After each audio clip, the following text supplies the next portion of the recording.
Welcome, Pewter Report readers and listeners, to another edition of the Pewter Report podcast on a Victory Monday, energized by our friends over at Celsius. I am John Ledyard. Along with me is Scott Reynolds today on this beautiful NFC Divisional playoff round, Victory Monday for the Tampa Bay Buccaneers. And if you're just listening to the podcast, that was me rubbing my hands together gleefully, Scott, because surprise, out of nowhere on this Monday, Vita Vea could be back for the NFC. Yes, it's Vita possible. Vea? Yes, do you remember about, him? John? Big, massive nose tackle, really good at rushing the passer, way better than anybody else the Bucs have on their D-line. He could be back for the NFC Championship game against the Packers. We don't know yet. We're going to talk about it on this show, and we've got a lot to get to on this show, obviously, Scott, with everybody's questions as well. So if you're a fan and you're jumping in here, we'll get to your questions as well. That's what we do every Monday. But exciting news on a Monday, on a Victory Monday of all Mondays, Scott. Yeah, this is a really special Monday because usually right now, John, we're in Mobile, Alabama, That's right. Super Bowl, and we're pumping out our first mock draft of the season. You know, it's crazy to think, John, the Buccaneers are going to be drafting as low as 29th this year. Yes. I can't remember the last time the Buccaneers have drafted this late on purpose. What I mean by that is not trading back. I mean, actually earning the 29th, 30th, 31st, or dare I say 32nd spot in the draft. No, this is a whole new ballgame, John. We're talking about the Buccaneers playing in the NFC Championship game Sunday, 3:05 in Green Bay, rematch against the Packers, possibly with Vita Vea. Let's hit the Celsius, John.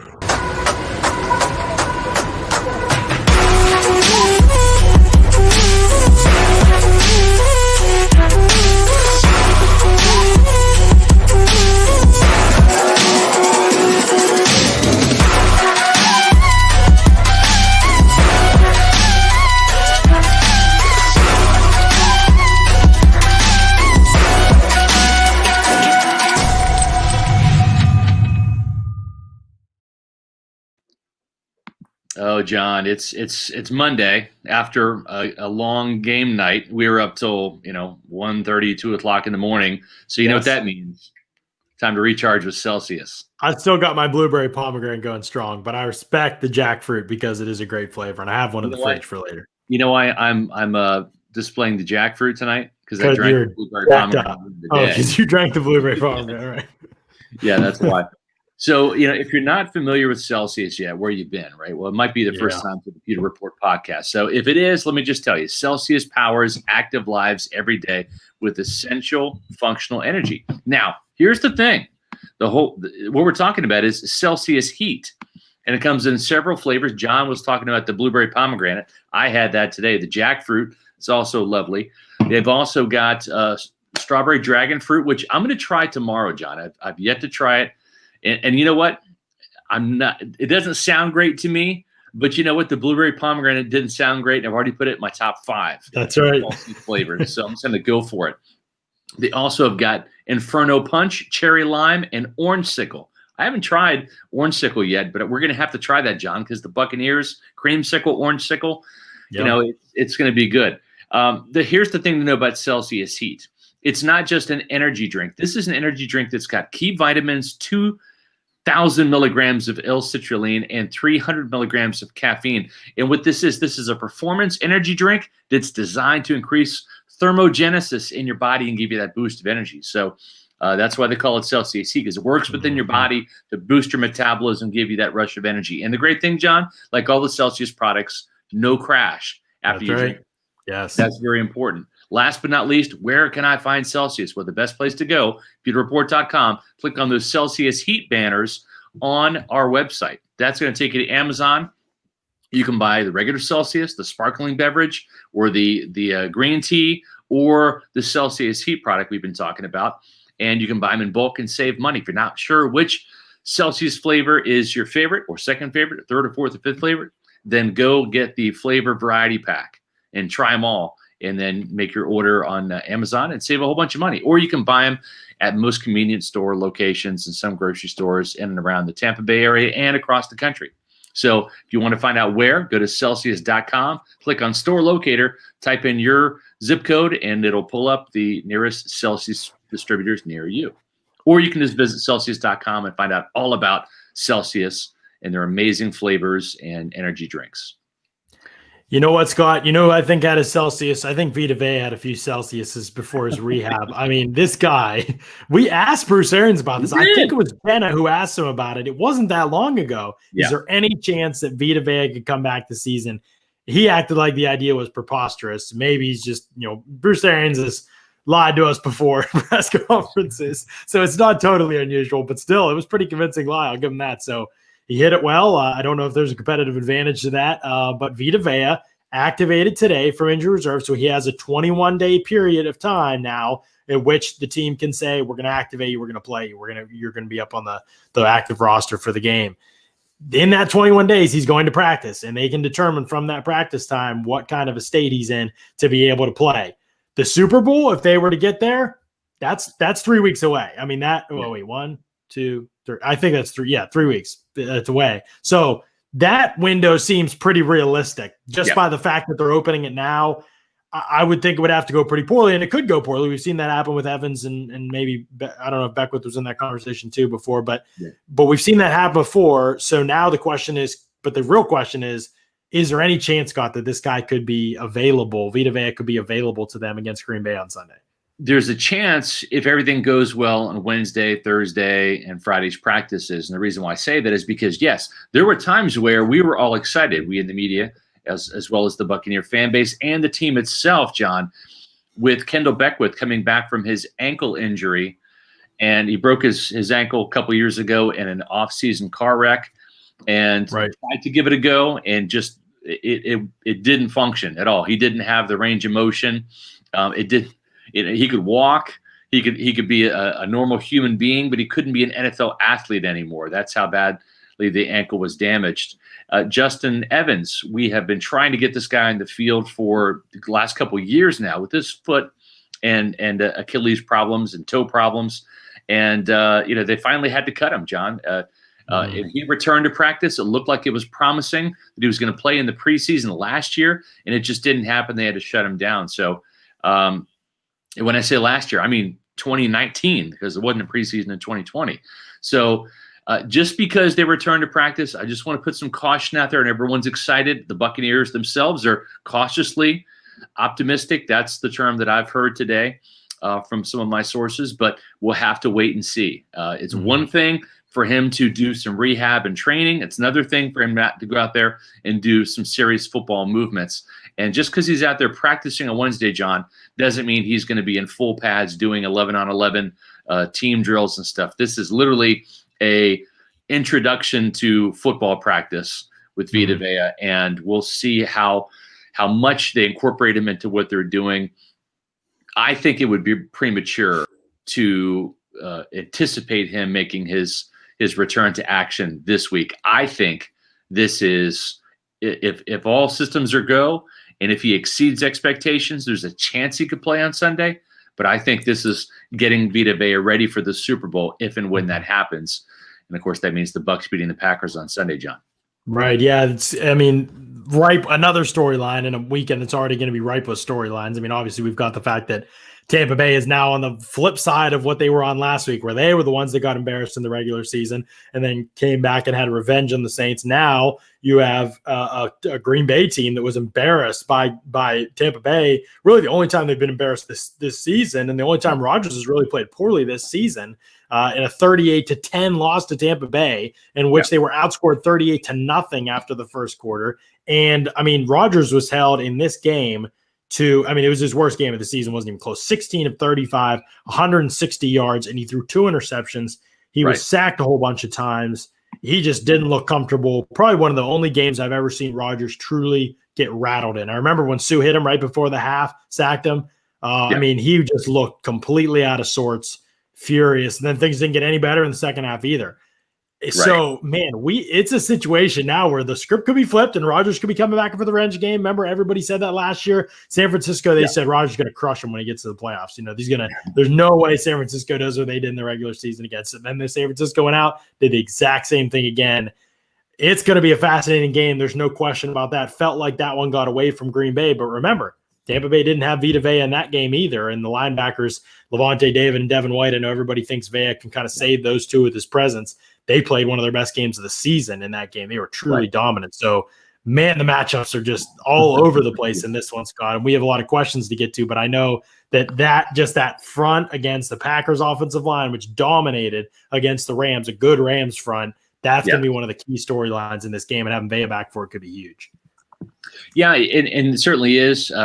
Again, the one thing that I'll just say is you got to remember this is Monday, right? And it's Victory Monday. The team just got back in town, so they're still trying to catch up on everything. This was MRI day today. We know that Jeremiah Ledbetter didn't play in the game because of a calf injury. I'm hearing that he may not be ready to go this week. They'll see how he progresses. Antonio Brown is another player that I'm trying to hear word back from. He had a knee injury that limited him in the game. Didn't play much in the second half, if at all. I know that he was injured right around the second quarter. So we're going to have more information, obviously, on pewterreport.com tomorrow. And then Wednesday, when these players do practice, that'll give us the better indication if they're going to be available for Sunday's big game against the Packers. Yeah, correct. And so we've got a long way to go in terms of gathering information for how this is going to go. I honestly don't think the team knows, like you said. I think they hope by the Super Bowl. They don't know what's going to happen in terms of Veda's availability for this week specifically. And so, yeah, it's going to be one of those things you track and you monitor. The Packers, have a good interior offensive line. Obviously, their center, Corey Linsley's been one of the best in the league. Elton Jenkins, their left guard, was Brandon Thorne's guard over Ali Marpet. So Brandon Thorne's top two left guards in the league are going to be playing each other in this game. This past season, his top two were Elton Jenkins and were Ali Marpet. So, it's going to be a fascinating game for sure. And it's going to be a lot of stuff in the trenches. So let's get to some of these questions. There are some good thoughts and questions. Remember, it doesn't have to be a question. If you have some comments or some criticisms or some observations on things, would love to discuss and talk about those things as well. So let those fly as well. Haas Y Juke always coming in with some analysis for us in this one. Let's get his versus the Saints outside of 2-minute drills. 19 first down runs, 4 first down passes. Can't do that again. Scott, you and I had a great conversation. I wish it was on the air. Sometimes we get into these back and forth in the Pewter Report group text that I'm like, man, like these are the points. I wish it's always like Trevor said, don't do the pod before the pod. Sometimes we fall into it. We don't even know. Yeah. I really disliked your offensive approach. I don't think you were like the biggest fan of it, but you saw some rationale behind what they were doing. Yeah, and when you look at the numbers, really in the fourth quarter, and I have to go back and look, I want to say that they had 16 called runs, 15 actually counted because one of those called runs was a 44-yarder by Ronald Jones that was called back. So that didn't count. But I believe they had 6 passes in the fourth quarter. And so, I think that skews the data a little bit, right? And also, too, when you look at the number of runs when the Buccaneers had a lead, 3-point lead, then also a 10-point lead, you can imagine they're going to be doing some predictable first down runs in those situations. So I think when you look at that, and I think, John, your initial argument was, what are you doing prioritizing all these carries for Ronald Jones and Leonard Fournette when really on the totem pole of the hierarchy, if you will, of the most dangerous weapons, you've got Mike Evans, you've got Chris Godwin, you've got Antonio Brown, Rob Gronkowski. Then as you get on down the list, then it's Ronald Jones and Leonard Fournette. And I agree with you in principle there. But I think that yesterday those numbers did skew more towards the running game for 2 reasons. Number one, I think it was part of the game plan, especially, and it may be overreactionary, John, because remember, the last time these two teams played, it was 38-3. It's 31-0 at halftime. The Bucs completely abandoned the run early on in that game, and maybe they had to. But they finished with 4 designated runs and then 1 kneel down. So they had 5 carries. It was the fewest attempts in any NFL game. Not something that Bruce Arians or Byron Leftwich wanted to do heading into that game, but it was a byproduct of that. So I think there was a conscientious effort to really bring more balance into the to the offense. And what does that do? That limits the number of times Tom Brady's dropping back. It limits the number of sack opportunities and pressure opportunities that the New Orleans Saints defensive front can inflict on the offensive line. And you can't sack the quarterback if he's handing the ball off. And I know this just from covering this game, from playing defensive line in high school, from coaching it. It's fun to rush the passer. It's not fun when you're having to brace yourself for double teams in the run game and getting your ass knocked back, or having to catch a running back as he's plowing into you, right? It's more fun for defensive linemen to rush the passer. Some sick, twisted guys like Ndamukong Suh and Will Golston actually like to stuff the run. But I think if you ask most defensive linemen, they would love to have a one-on-one against a guard or a tackle and try to sack the quarterback, right? I think that's just common sense. So my long-winded answer is this. I think it was a dedicated thing to say we don't want Tom Brady having to throw the ball 50 times this game, getting sacked an average of 3 times, which happened in both of those meetings, and then throwing at least 2 interceptions, which happened in both of those games. And I think by and large, that helped, and that's what worked. And I think that it was a great experiment to put this much emphasis on the run game, because I had a funny feeling Sunday at 3:00, it's snowing, frigid temperatures up in Lambeau. They're going to have to rely on the run a little bit, John, because it's going to be hard slinging that rock in the cold, snowy, wintry conditions, especially with guys that aren't used to catching a hard pigskin. Right. Yeah. No, the reason I really hated the game plan, I mean, and I can't emphasize that enough. If you listen to me, I am a process over results type of, when I'm looking at things, I'm always saying, like, could this process have borne positive results the vast majority of the time?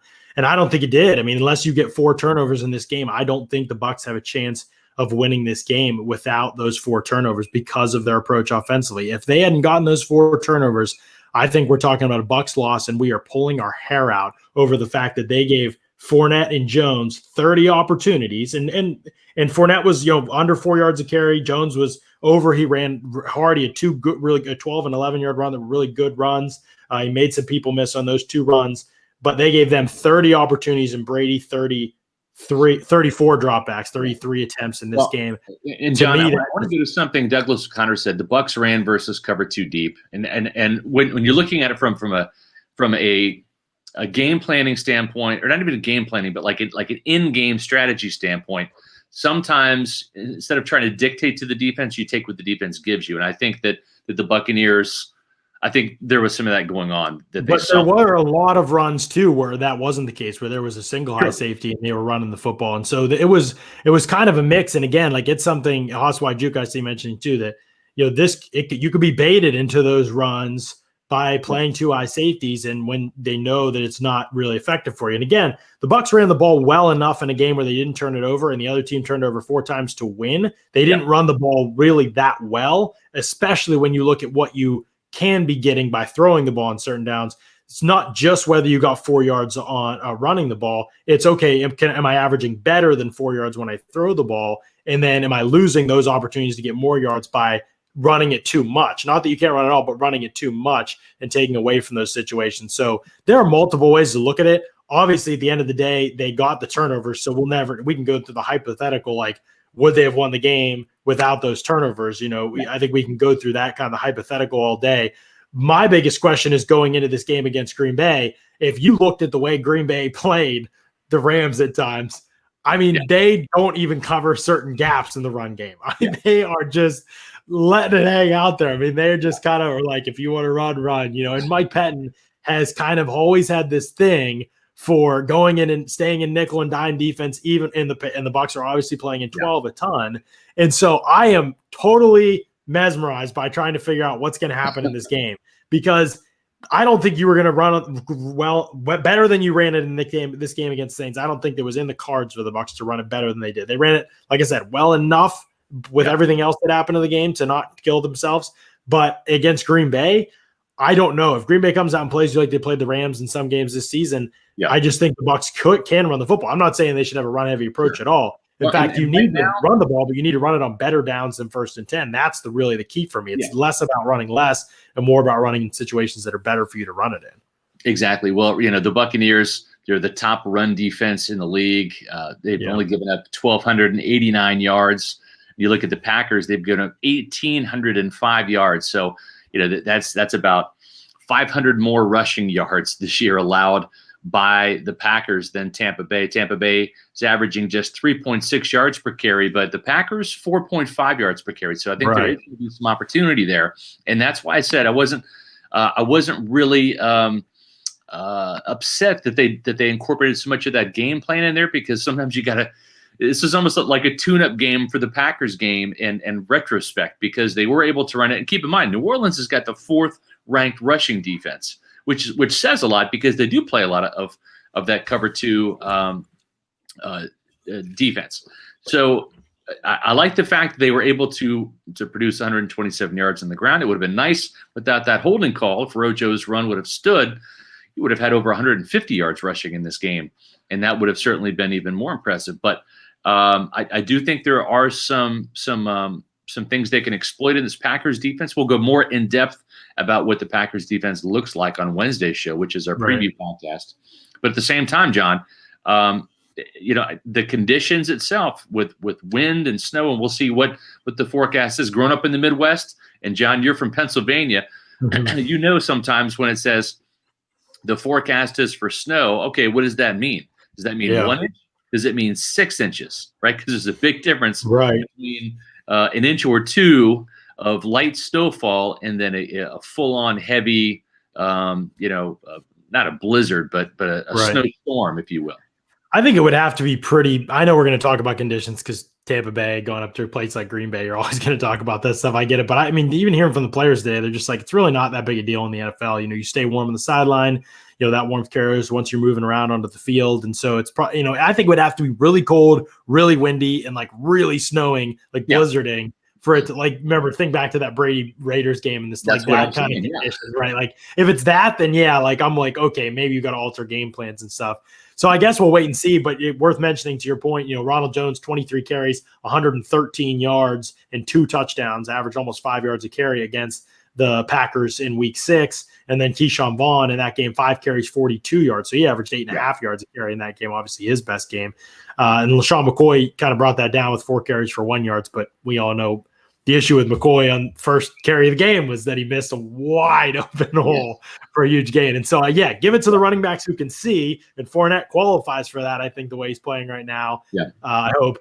Then I think, you can have success in the run game in this game. But, Brady didn't do much in the last game because he didn't really have to. The game got out of hand so quickly with those 28 fast points that they didn't really have to do a ton in this game. He threw a couple really good balls to Gronk. Gronk ended up with 5 catches, 78 yards. He had a touchdown. It's kind of one of his breakout games, really, of the season was when he first started to emerge. Godwin had 5 for 48 in this game. Mike Evans 1 for 10. AB wasn't around yet. 2 for 8 for Ronald Jones. Tyler Johnson had 1 for 7. Scotty had 1 catch for 6 yards in this game. And so it really wasn't a huge explosive game for the Bucs offense overall. They kind of just got in control all of a sudden with that 28-point second quarter, scored on the first drive of the third quarter. And it really was just kind of about the way the Packers offense was going. I mean, it was really kind of about running out the clock from that point on. Was not a competitive game at all in the second half. Yeah, no, you're right. And, it's going to be interesting to see. And we saw this a little bit, John, and we talked about this last night. I think one of the keys for the Buccaneers was to take this game to the fourth quarter against the Saints, and they certainly did. And I think that if you punch the bully in the mouth and you hurt him, then all of a sudden he starts having some second guesses about himself and in the fight. And I think that's what happened is I'm not a sports psychologist, but I've been around sports enough to know the momentum is real.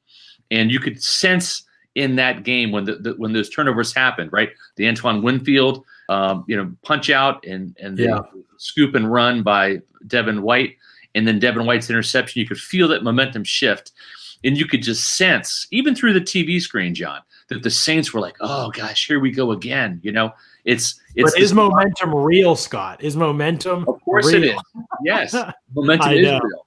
I can't believe there's people who argue that it's not. To me, it's just like You have to. I mean, you feel it's real. The problem is it's not quantifiable for the stat nerds and for the analytics people because you can't quantify it. It's like heart and grit. You can't quantify those things, but they're real. You know when you see it. You can't downplay things you can't quantify. They're real. Right. You know, some things can't be. I love things you can quantify. People hear me talk about all the time, but some things can't be. And Winfield made a play in this game that can't be quantified, but it was the difference. And the reason I say that is because the Saints, you could see it. You could see the wheels turning. It's here we go again. It's Stephon Diggs a couple years ago. We were in closer games than we should have been against the Rams and the Vikings the last 2 years, and we put the game in the refs' hands, and the refs blew it, and we went home a hell of a lot sooner than we expected to here in New Orleans. And that's what happened. And so the Bucs can make that happen again by getting inside Aaron Rodgers' head. To get him to say, oh, no, here we go again. I'm getting hit by Ndamukong Suh. I'm getting sacked by Jason Pierre-Paul and Levante David. And all of a sudden, here's Jamel Dean with another interception. And we saw, and you said it, and Bruce Arians said it, and I think it was pretty clear for most people to see, Aaron Rodgers rarely gets rattled. But, boy, was he rattled in Week 6 in that game. And I think if the Buccaneers defense can early on have an effect like that again and get inside Aaron Rodgers' head, that's going to bode well for Tampa Bay because this is a very young and confident and aggressive defense. And sometimes when you're young, you're stupid. And this is a very dangerous Packers offense. It's got a three-headed monster at running back. All three of these guys can run the ball, and they've done so during the regular season. What I'm talking about is Aaron Jones is the known commodity, right? He's the 1,000-yard rusher. Rushed for 1,100 yards this season, 9 touchdowns. Jamal Williams is the number 2 guy, 505 yards this year, 2 touchdowns. A.J. Dillon, the rookie from Boston College, 242 yards. He's averaging 5.3 yards per carry. He's a big back, 2 touchdowns for him. Any one of those guys can power the running game. And when one guy goes out, another one can come in. This is an offense with Devontae Adams, with their obviously one of the best quarterbacks of all time in Aaron Rodgers. Marquez Valdez-Scantling has got some speed that you need to be concerned about, averaging 21 yards per catch. Alan Lazard is a good player. Yeah, Alan Lazard's a big wide receiver. Tunion's a good player. Yeah, 11 touchdowns for the tight end for Tunyon. So there's a lot to be concerned about here. But I don't think this Buccaneer defense is too concerned. They're young and they're dumb and they're full of confidence. And that's a great thing. Sometimes, if you have that bravado and that swagger, you don't worry about all of the intricacies. I'm not talking about the details. They're going to get the game plan and the details down. But I'm just saying they have no fear against this Packer team, nor should they really. But I'm pretty excited to see how this defense can play if they get inside Aaron Rodgers' head early on. Yeah, absolutely. That's what happened last time. They got in Aaron Rodgers' head. Now it's easier said than done because, like you said, we rarely see it happen, and he's going to be even more focused, especially the way they came out. They scored 10 quick points. They felt like they were controlling the pace, and all of a sudden the turnovers in the game got away. And John, let me clarify. When I say dumb, I don't mean like idiotic or stupid. Like almost like ignorant in the purest sense of the word. Meaning that if the Buccaneers go down 10-0, this team will be unfazed and they'll be like, oh, we're not in any danger. We can flip the switch just like last time and get the job done. And sometimes having that confidence and bravado is great because you're not worried, you're not scared. And whereas maybe in other situations you're like, crap, we're down 10-0. We're playing, up here in Lambeau Field of the frozen tundra with Aaron Rodgers. We should be concerned. Forget about it. We'll flip the switch. We'll make something happen. Yeah, and the guy who epitomizes that is Devin White. And Barnes makes a good point here, saying Devin White is becoming a legend before our eyes in the playoffs. Devin White, throughout most of the season, I was all over the place, thought there was moments of growth in his run defense. He became a terrific blitzer and splash play guy, and that's huge. And, it's hard to put into terms, and definitely, especially in a numerical sense, that even though he might make a bunch of negative plays, his positive plays could help turn the team. But in coverage, he was lost. I mean, he was an automatic completion for teams for most of the season when targeting him in coverage. And then he has flipped the script his last 3 games on the field. I know he missed the week 17 in the wild card game, but before that, weeks 15 and 16, he was terrific. Then he came back from being off, and he didn't try and do too much. He played within himself. He was smart in zone. His spacing was good. There's a play where they are late to get lined up, and Levante David is telling the safety where to go, and it's a jet sweep. It's a jet sweep, and the Saints quick snap it, and Levante is turned around telling the safety, and Devin White is able to get his head around in time. He sees it, but the sweep is to the opposite side of the field as him. He just takes off. He overruns because Levante didn't see the ball get snapped because he was trying to get the safeties right. He overruns Levante, makes the play out on the perimeter. Anthony Nelson also with a good play on that one, but White got all the way out there, made a play on the perimeter against Kamara in space. You cannot say enough about the way Devin White played in this game. He was not perfect. He messed up, the first drive of the second half for the Saints went right at him. He made mistakes. He came right back and he made the play that changed the game. And that's what you want to see from Devin White. You take a guy in the 5th overall pick. You don't expect him to be perfect. You just expect him to make the splash plays and bounce back and keep getting better. He's shown the last 3 weeks, the last 3 games he's played in, he is moving toward in the direction you want him to as a playmaker and as a player overall. And it's a great indication that the future is really bright with Devin White, and he's playing his best football when the team needs it so much right now. Yeah, and the thing is that this is why the Buccaneers drafted him with the 5th overall pick. Not just because he's an off-the-ball linebacker, because the common wisdom in the NFL scouting community says you don't spend a premium pick, especially a top 5 pick, on an off-the-ball linebacker. You're looking for an edge rusher, a cover corner, a quarterback, or an elite pass protector, a left tackle, John. That's kind of where you're supposed to pick that. Or if there's a generational type talent, a wide receiver, Julio Jones, a Calvin Rogers type, Calvin Johnson type. That's where you spend those picks. But this guy's a playmaker. The speed is rare. The force with which he hits. The athleticism, he's got all the tools, and I think we're seeing him develop now. And it's kind of late in the season, John, but we've talked about this, and I've written about this in an SR Fab 5. This draft class, this 2019 draft class, was robbed of the opportunity to get significantly better in the offseason. The old NFL mantra is the biggest leap in performance is between your rookie year and year 2, because you're not learning a defense or an offense. You've already had a year's worth of experience in it. Now what you're doing in the offseason with the coaches is you're watching your tape. You're watching your own film. This is what you did last year that was good and bad. And then we're going to go out on the field in April and May and June and those OTAs and mini camps, and we're going to practice this stuff. We're going to get on film. We're going to go back upstairs and look at it again. And then when training camp comes, even more reps. The preseason games comes, even more reps.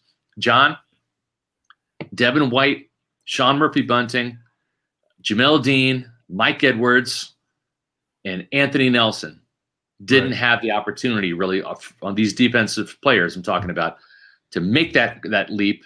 As a matter of fact, John, Anthony Nelson has never even played in a Bucs preseason game, and this is the second year. Yeah, and honestly, I give Anthony Nelson a lot of credit, man. He is limited athletically. He is not even the strongest guy, but he's long and he plays as hard as he possibly can. He is physical and he is smart, and so I wish he was like the 4th guy or like maybe the run specialist D end, but he made some good plays in the run game in this game. And, he is not really going to do anything other than bull rush occasionally, try an edge rip here or there as a pass rusher. I think they have to get better at that spot in the offseason. But he played tough against the Saints in the snaps I've rewatched, which is just basically most of the first half at this point. He really played tough, and I give him credit for that. But you're right, like the maturation process for these guys was probably slowed because of that. So seeing Sean Murphy-Bunting and Devin White, and we talked about this last night. I mean, this was the backwards game of the year for the Bucs. This was literally, from what we saw and from Pro Football Focus's grades, which I know we kind of laugh at some of it and take it with a grain of salt for sure. But Pro Football Focus's grade the only starters for the Bucs, other than Nacho, who's kind of a starter, but also kind of a halfway player, that the only starters for the Bucs on either side of the ball that grade below average on the season for Pro Football Focus are Sean Murphy-Bunting and Devin White. They were the highest graded Bucs yesterday. I think they were most of our highest graded Bucs just from watching the game live. They were 2 of the players that stood out. They were their highest graded Bucs players in that game yesterday, offense or defense, were the two guys who had struggled the most during the season. Yeah. I mean, that's if you get that kind of performance when you're a really good team from your worst two players, and I don't think Devin White's one of the worst two players, but from two of your players that have struggled the most, then you are going to be successful most of the time as a team. So huge shout out to the coaches for having those guys ready to peak at this time of the year. Totally agree. And I just put this up. I'm going to put up again. Cartier Walker with a great point. Devin, the player that Bucs Nation wanted Quan Alexander to become. And I think that's true. I think that we all kind of wanted Quan Alexander to become the force that Devin White has shown signs of becoming. And I think that what you've seen from Devin White in this game and in other games like the Raiders game with those sacks and bunches, the Falcons game, for example, that's the type of playmaker that he is going to be on a more regular basis as his career goes along. I've got no doubt about that. John, we'll talk a little bit more about this on Wednesday, but it's interesting to note that with David Bakhtiari out at left tackle, and he tore his ACL, 2 weeks ago? Is that right? 3 weeks ago? 2 weeks ago, I think. It was at the end of the season, yeah. Jason Pierre-Paul, he's had a knee problem himself. He's not quite been the same guy over the last month of the season in terms of getting to the quarterback. He did get a sack against Aaron Rodgers, back in week 6. But really since that flash, that stretch, right when he was named to the Pro Bowl, he really has been invisible. And I'm not saying that for lack of effort. I think it's just a lack of ability at this point because he's missed a lot of practice time with that knee. It's not right.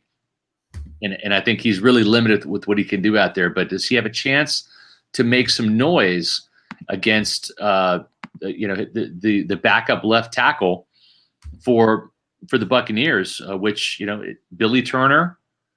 What are your thoughts? Yeah, I mean, he was Pro Football Focus's lowest graded Buck against the Saints.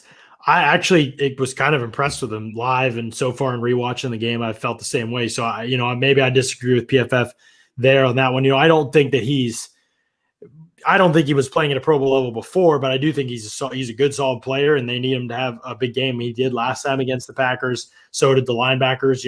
Levante David had a sack and a half. Remember in this game, JPP had a sack and a half.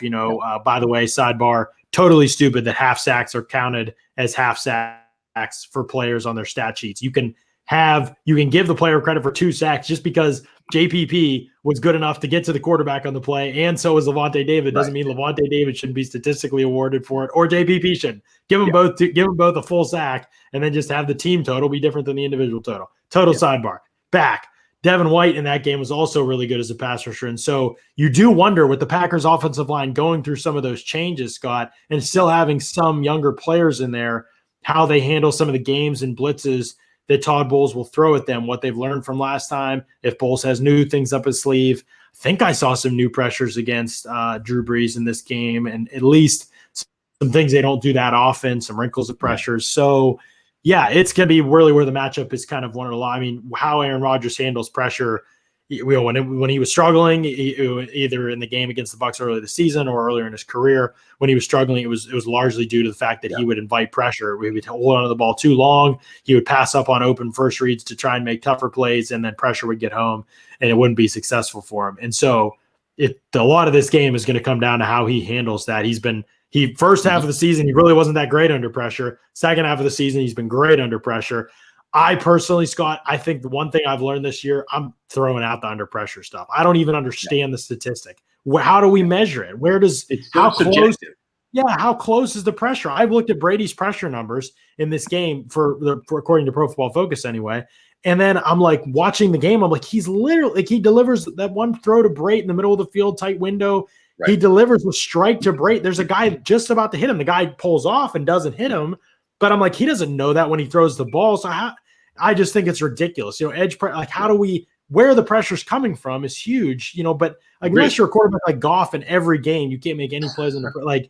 I get that, but with Brady, you make throws under pressure all the time. So it has way more to do with me. And John, in this offense, with the amount of deep shots and intermediate shots, and this just from covering Bruce Arians back in Pittsburgh with Ben Roethlisberger, part of the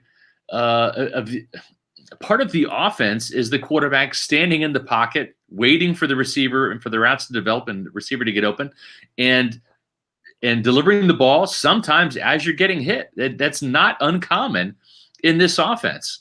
And so is a pressure, is that a reward for a player for getting to Tom Brady at the 3-second mark when he's just throwing the ball and hitting Cam Brate 25 yards downfield? Did the pressure really affect the play in that instance? No, because Brady threw a complete pass, just like the 29-yard dime to Scotty Miller, right? I mean, that was on the money. It didn't affect the play at all. Does it count as a pressure? Sure, okay, but it didn't really have the effect. The other thing, too, is the people that are grading these games for PFF and other analytics services out there, it's no different than NFL officiating crews, right? Some officiating crews are more apt to call trench stuff, holding, right? Hands to the face, right? Other crews let that slide. Sometimes some analysts are more likely to call something a drop than others are. Exactly. So there's always you can't get that out of it, right? It doesn't throw out everything that they do. It's just important to clarify. There's always going to be some level of subjectivity to a lot of those things. Certainly you'd like to think that the deep throw statistic, we can measure 20 plus air yards from where the ball, but anyway, I say all that to say, I think that how Aaron Rodgers handles that is probably one of the keys to this game, and how those matchups kind of play themselves out is probably one of the keys to this game. I see people asking about Vita Vea. We talked about Vita Vea. What you want to run back through that? We talked about Vita Vea at the outset of the podcast. So to get our full spiel on that, you can run back to the beginning of the podcast too. But basic, long story short, Scott, we think Vita Vea has a chance to play Sunday. It depends on how practice goes Wednesday, Thursday, Friday. If it goes great, awesome. He might get some reps on Sunday. More than anything, it's if they win Sunday, they want to make sure they've opened up the window for him to be able to return, get the practice time he needs, get his legs under him, return for a game in the Super Bowl 3 weeks from now. So there's kind of layers to this, basically. You're exactly right. And at the same time, it's one of those things where, just like we mentioned before, Justin Evans, Kendall Beckwith, former 2017 draft picks for the Buccaneers, returned to practice. Bucs were optimistic. It didn't work out so well, and neither one of those players ever returned to the field again. The good news is Vita Vea's injury is not that significant. He has been doing some workouts with the team, so I think they're going to test it.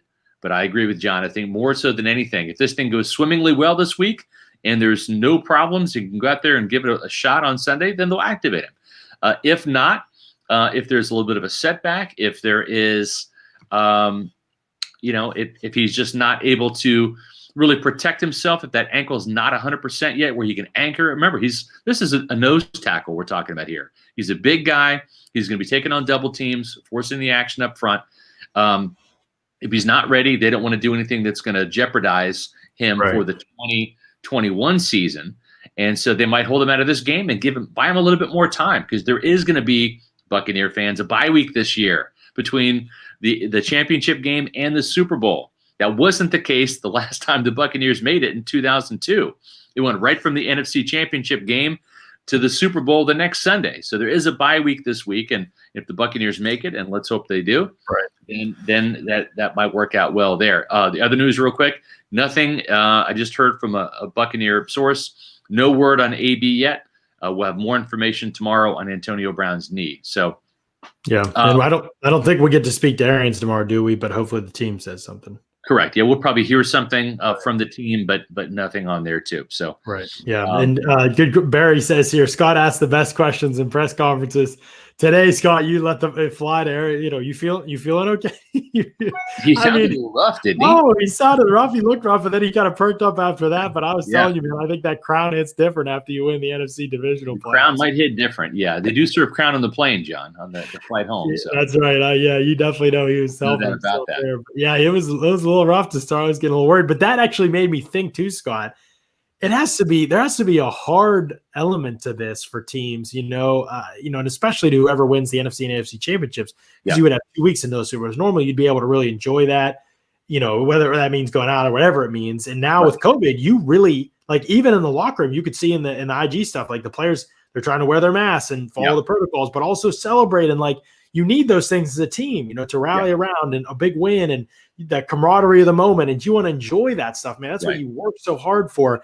And it kind of sucks for the players, I bet, that you really can't enjoy it the way you would have. Because really, I don't think you're supposed to be – I'm trying to remember the exact – I don't know if you're supposed to be like hanging out a ton outside of the facility or anything like that, and meetings are all virtual. And so like all of that stuff's kind of off the table.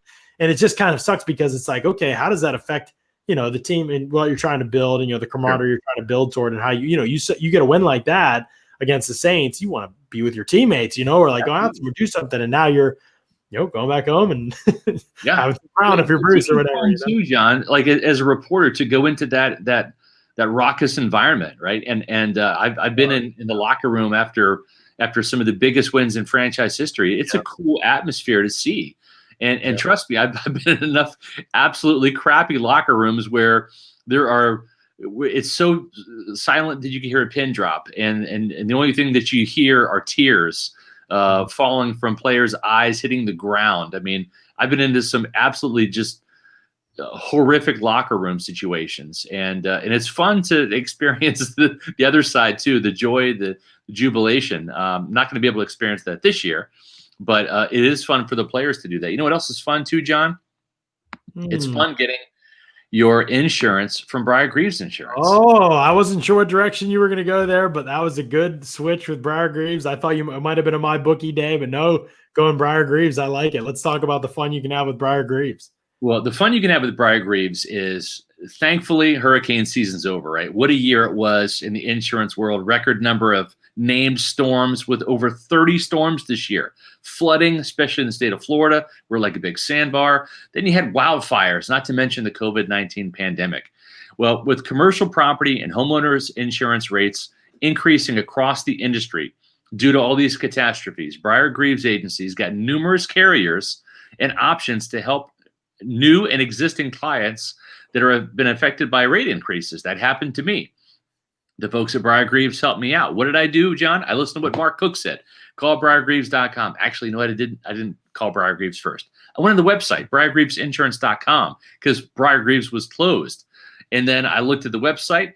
I found out more about the company. I found out more about the options they have to insure not just my personal insurance, but also commercial insurance, automobile insurance. And they've got all sorts of carriers, whether it's Progressive, MetLife, Safeco, Allstate, just to name a few.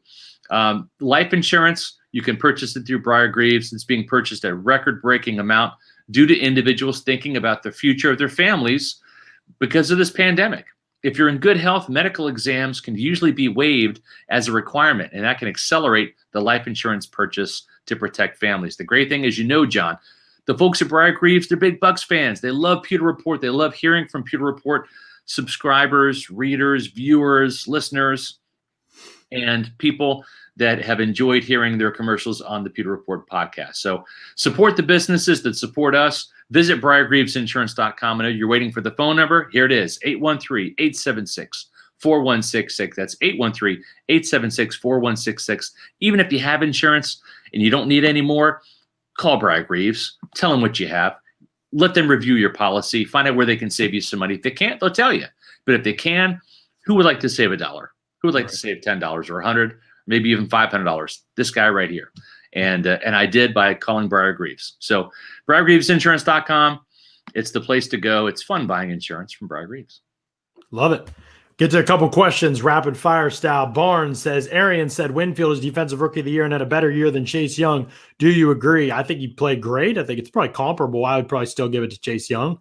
But I think that he had great. Raymond P says, isn't Florida open? Go to a club or bar. I don't think that suggestion will fly with the players, Raymond. That was a very adventurous suggestion for you. I don't think players are going to be allowed to do that. Dr. Tarantula says, do you think Carlton Davis can lock up Devontae or too difficult? 10 targets for Devontae Adams last time and 6 catches for 61 yards. They held him in check. They really did. It was a pretty great performance all around. Carlton did play a big part in that. Dean had a couple good reps against him too, including the pick 6. And so they held him in check. Again, we talked about it with Rodgers, really the only team to do that with Devontae Adams so far this season. And so how much was it just an off game and how much do the Bucs have the Packers number? We'll find that out on Sunday, I think. who was covering Michael Thomas, or was it a collective effort? They held him to 0 receptions on 4 targets, but that seemed to fly under the radar. I think a lot of people talking about it today. Michael Thomas played the vast majority of the game outside, so Carlton Davis was on him the vast majority of the game. Couple reps inside, Sean Murphy-Bunting was on him. That's kind of the way it went, and he didn't have a catch against any of them. So they kind of was a collective effort. That Sean Murphy-Bunting interception happened while he was covering Michael Thomas, and then Michael Thomas tried to get after Sean Murphy-Bunting and make the tackle. He got a stiff arm to the face, and Sean Murphy-Bunting says, "I'm faster than you, slant boy." Yeah, exactly right. And it was kind of a storyline of the day. Devin White when he scooped the ball up on the Antoine Winfield forced fumble, Thomas stepped up to make the tackle, and Carlton Davis about pancaked him. Then they got close to the sideline, and White was going out of bounds, and Thomas kind of ran into him, and he gave Thomas a shove, and Thomas almost went down there. So, yeah, there was no doubt about it. There's no love lost there for sure. And so it was a night to forget for sure for Michael Thomas.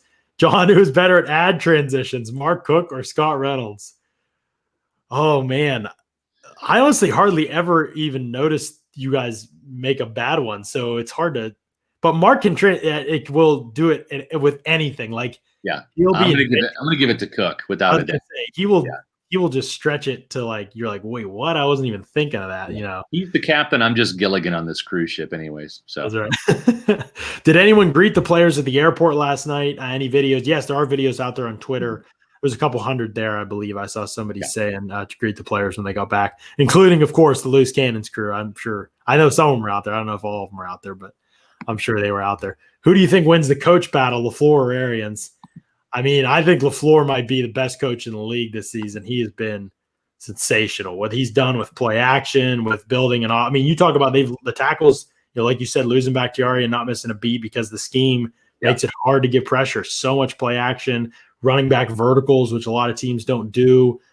He just has been, I mean, they're creative. They move tons of motion. You saw the Devontae Adams touchdown, early into the first one of the game where they got him in motion and brought him back. There's just a ton to prepare for, and they add every week, and it's a very, very hard offense. You know what, John? It's incredible how seamless the transition was with LaFleur coming in last year, right?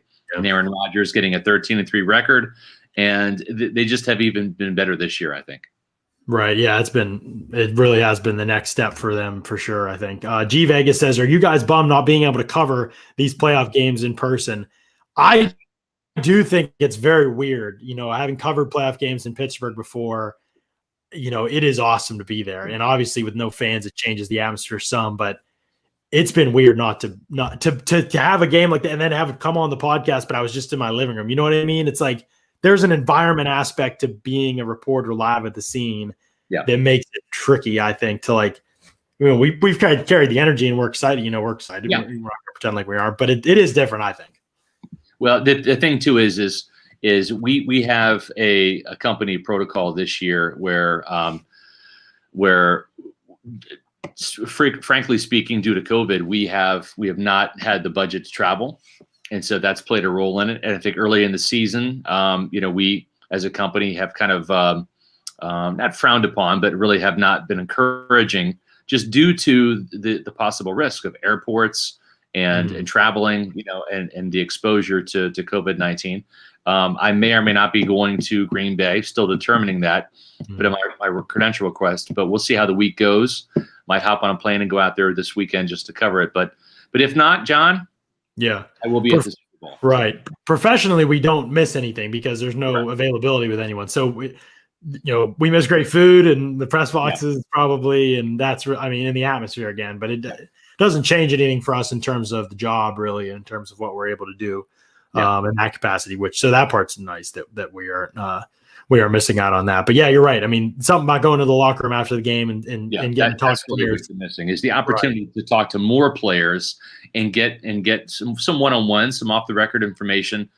You just can't get that in these mass media post-game Zooms where everybody's on and everyone gets to ask their question and everybody gets to use that answer, and it's all kind of homogenized stories. Everybody writes the same thing because everybody's heard the same answer, which that's the disappointing thing from a journalistic standpoint. Mm-hmm. Yeah, for sure. Who was David pointing at? Levante David pointing at on the sideline saying, I want you. He stuck Ty Montgomery in the hole with a huge hit late in the game. And then he pointed to the sideline and was yelling, I want you. And I think he was yelling at Kamara because Kamara was out of the game. So I think he was telling him, you're next, boy, when you get out here. And so I think that was kind of the reaction that he was going for at that point in time. Yeah. But it was unusual to see Levante in that. He's not the guy you would. I think Devin White and Carlton Davis are rubbing off on him a little bit. I know. That might be what it is. Even Carlton, when you talk to him in the media, I just would never picture him as a trash talker. He's so soft-spoken. But he's so confident that that's the thing. And you see him on Twitter, and he's posting stuff. Right. It's not about leaving people on islands. It's about digging graves. It's like let this swagger, man. He's like, I don't have an island, I have a graveyard or whatever. Yeah, exactly. Yeah. So, but that's the thing, Jason Licht, and we'll talk about it more in the offseason.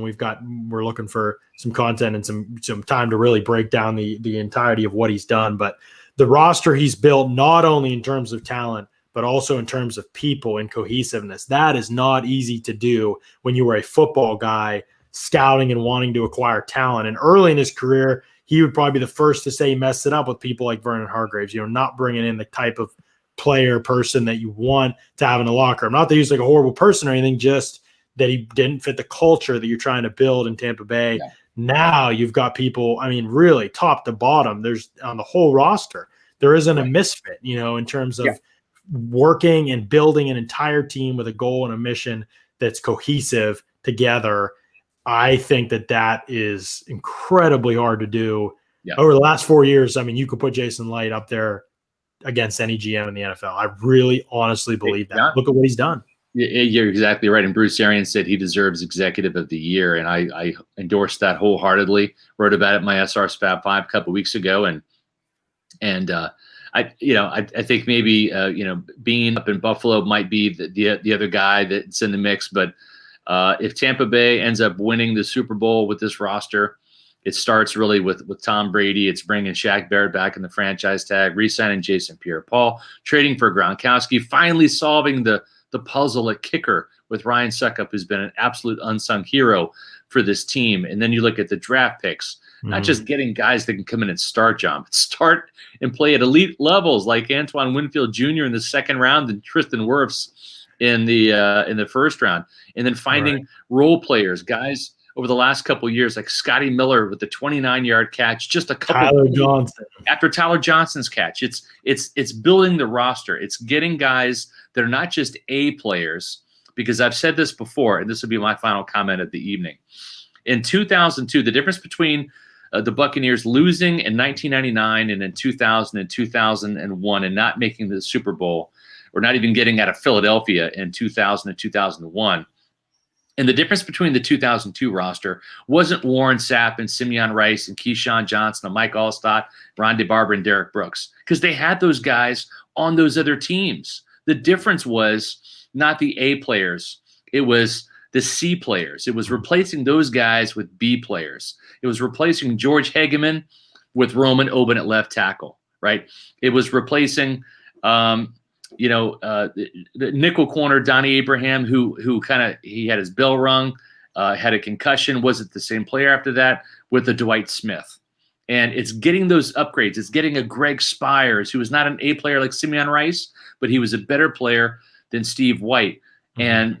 And it was finding those B players. And I think that's kind of what this has happened here. It's Matt Gay's a good kicker, right? You can see what he does out there for the Rams, but Ryan Suckup has been money this year. Best kicker in franchise history. That I think has been the difference this year with this roster, is getting the upgrades, getting some positions that had B players and making them A players, and getting some positions that had C players, replacing those guys with B players.